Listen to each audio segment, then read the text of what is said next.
JK செய்திகளின் இரவு நேர பிரதான செய்திகள்.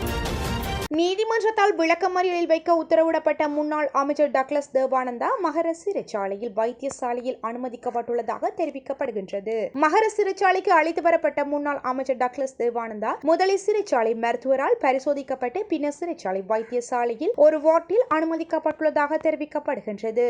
இந்த நிலையில் மகர சிறைச்சாலையில் முன்னாள் அமைச்சருக்கு பலத்த பாதுகாப்பு வழங்கப்பட்டுள்ளதாக சிறைச்சாலை வட்டாரங்கள் தெரிவிக்கப்படுகின்றது.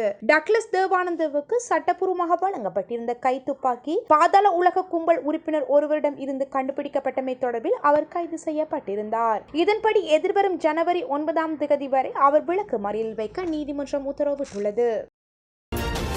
நாட்டில் சிறந்த ஆரம்ப சுகாதார சேவையை நிறுவுவதிலும் நாட்டை மீண்டும் கட்டியெழுப்பும் பணியிலும் பல் சத்திர சிகிச்சை நிபுணர்கள் முக்கிய பங்கு வகிப்பதாக சுகாதாரம் மற்றும் ஊடக அமைச்சர் வைத்தியர் நலிந்த ஜெயதிச தெரிவித்துள்ளார். சுகாதார சேவையில் ஆட்சேர்ப்பு செய்வதற்காக 62 பல் அறுவை சிகிச்சை நிபுணர்களுக்கான நியமன கடிதங்களை வழங்கும் விழாவில் பிரதம விருந்தினராக கலந்து கொண்டு அமைச்சர் இந்த விடயத்தை குறிப்பிட்டுள்ளார். நியமன கடிதங்கள் வழங்கும் போது நிகழ்வு நேற்று காலை சுகாதாரம் மற்றும் ஊடக அமைச்சின் பிரதான கேட்போர் கூடத்தில் நடைபெற்றிருந்தது. இந்த பல் அறுவை சிகிச்சை நிபுணர்கள் இலங்கை மற்றும் வெளிநாட்டு பல்கலைக்கழகங்களில் உள்ள மருத்துவ பீடங்களில் 5 ஆண்டுகள் இளங்கலை பட்டப்படிப்பை நிறைவு செய்துள்ளனர். அதன் பிறகு நாடு முழுவதும் உள்ள முக்கிய அரசு மருத்துவமனைகளில் சிறப்பு மருத்துவர்கள் மற்றும் அனுபவம் வாய்ந்த மருத்துவர்களின் மேற்பார்வையின் கீழ் 1 வருட பயிற்சியையும் பெற்றுள்ளனர். இந்த நியமனங்கள் 1ஆம் தேதி முதல் நடைமுறைக்கு வரும் வகையில் வழங்கப்பட்டன. மேலும் இந்த பல் அறுவை சிகிச்சை நிபுணர்களை வடக்கு மற்றும் கிழக்கு மாகாணங்கள் உட்பட தொலைதூர பகுதிகளில் நிறுவப்பட்ட அரசு மருத்துவமனைகள் மற்றும் சுகாதார நிறுவனங்களில் சேவைகளில் இணைக்க சுகாதார மற்றும் வெகுஜன ஊடக அமைச்சகம் நடவடிக்கை எடுத்துள்ளது.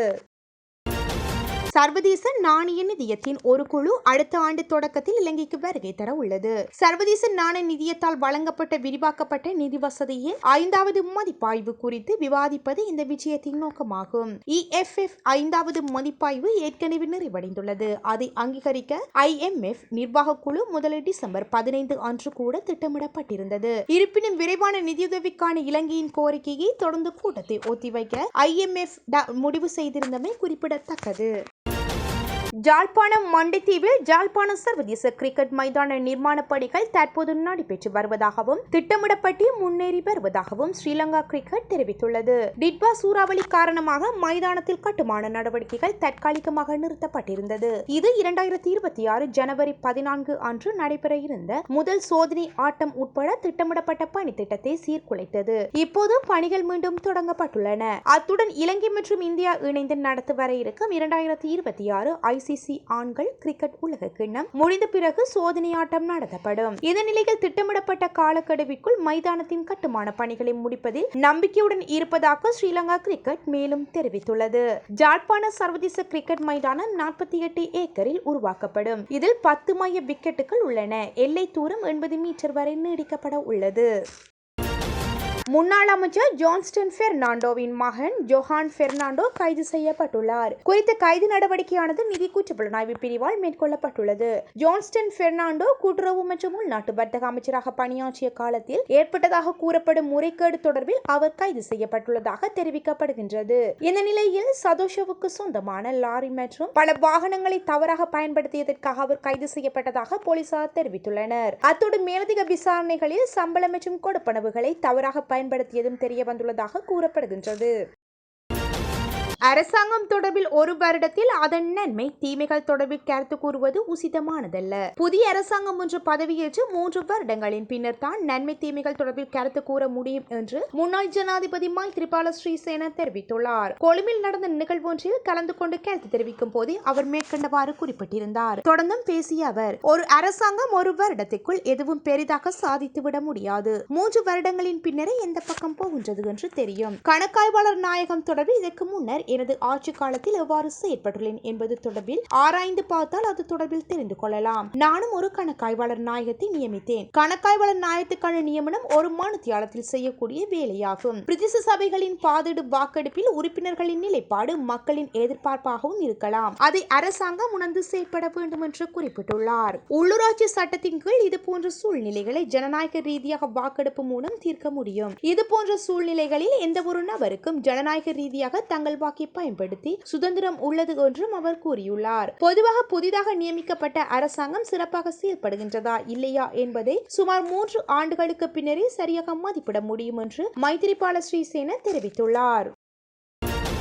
முன்னாள் அமைச்சர் டக்ளஸ் தேவானந்தா கடந்த 26ஆம் தேதி குற்றப்புலனாய்வு திணைக்களத்தினால் கைது செய்யப்பட்டு ஜனவரி 9ஆம் தேதி வரை டக்ளஸ் விளக்கமறியலில் வைக்கப்பட்டுள்ளார். இந்நிலைக்கு இவர்களுக்கு பின்னர் இன்னும் பலர் கைது செய்யப்படுவார்கள் என்ற அச்சநிலை தற்போது உருவாகியுள்ளது. 2001ஆம் ஆண்டு ராணுவத்தால் அவரது தனிப்பட்ட பயன்பாட்டுக்காக வழங்கப்பட்ட துப்பாக்கி 2019ஆம் ஆண்டு திட்டமிடப்பட்ட குற்றவாளியான மகேந்திர மதுஷிடம் மீட்கப்பட்ட சம்பவம் தொடர்பான விசாரணைகளுக்காக அவர் கைது செய்யப்பட்டிருந்தார். நல்லாட்சி காலம் முடிந்து கோட்டபாய ராஜபக்ஷ ஆட்சி ஆரம்பிக்கும் போது பாதாள உலக குழு தலைவர் மகேந்திர மதுஷ் சுட்டுக் கொலை செய்யப்பட்டார். அவர் கொலை செய்யப்படுவதற்கு முன்னர் 80 அரசியல்வாதிகளின் பெயர்கள் வெளியிடுவதற்காக குறிப்பிட்டிருந்த நிலை அவர் கொலை செய்யப்பட்டமையானது பல சந்தேகங்களையும் எழுப்பியது. இதுபோன்ற தென்னிந்திய நடிகரும் நடன இயக்குனரும் திரைப்பட இயக்குனருமான பிரபுதேவா இலங்கை வந்துள்ளார். அவர் சென்னையில் இருந்து ஸ்ரீலங்கன் விமான சேவைகள் நிறுவனத்துக்கு சொந்தமான விமானம் ஒன்றினூடாக இன்று கட்டுநாயக்க விமான நிலையத்தை வந்தடைந்துள்ளார். புகழ்பெற்ற இந்திய திரைப்பட இயக்குனர், நடிகர், நடன கலைஞர் மற்றும் நடன இயக்குனர் பிரபுதேவாவை சென்னையில் இருந்து கொழும்புக்கு ஸ்ரீலங்கா ஏர்லைன்ஸ் மீண்டும் வரவேற்பதில் பெருமை அடைகின்றோம். எங்களுடன் பயணிக்க தேர்ந்தெடுப்பதற்கு நன்றி என்று ஸ்ரீலங்கா விமான சேவை தமது மகிழ்ச்சியை வெளிப்படுத்தியுள்ளது.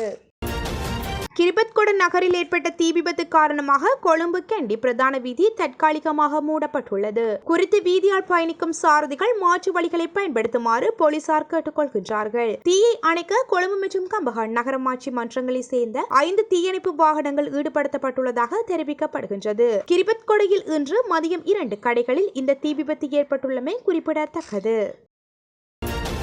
கால்பந்து அரங்கில் 1000 கோல் அடித்து சாதிப்பேன் என கால்பந்து வீரர் கிறிஸ்டியானோ ரொனால்டோ தெரிவித்துள்ளார். துபாயில் நடந்த குளோப் ஷாக்கர் விருது விழாவில் மத்திய கிழக்கு நாடுகளின் சிறந்த வீரராக ரொனால்டோ தேர்வு செய்யப்பட்டார். இந்நிகழ்வில் கலந்து கொண்டு கருத்து தெரிவிக்கும் போதே அவர் இதனை தெரிவித்துள்ளார். இது தொடர்பில் மேலும் தெரிவித்த அவர் 1000 கோல் இலக்கை எட்டும் வரை ஓய்வு பெற போவதில்லை என்று அவர் தெரிவித்துள்ளார். தொடர்ந்தும் அவர் தெரிவித்தது, காயம் ஏற்படாத பட்சத்தில் 1000 கோல் இலக்கை கண்டிப்பாக எட்டுவேன். தொடர்ந்தும் விளையாட ஆர்வம் உள்ளேன். மத்திய கிழக்கு மற்றும் ஐரோப்பா என உலகின் எந்த பகுதிகளில் போட்டிகள் நடந்தாலும் மகிழ்ச்சியுடன் கால்பந்து விளையாடுகின்றேன். கோல் அடிப்பது மற்றும் கோப்பை வெல்வது என்பது கால்பந்து பயணத்தை தொடர விரும்புகின்றேன். 1000 கோல் என்ற கனவு எண்ணை எட்டுவதே என் இலக்கு என்பது ரசிகர்களுக்கு தெரியும் என்று அவர் தெரிவித்துள்ளார்.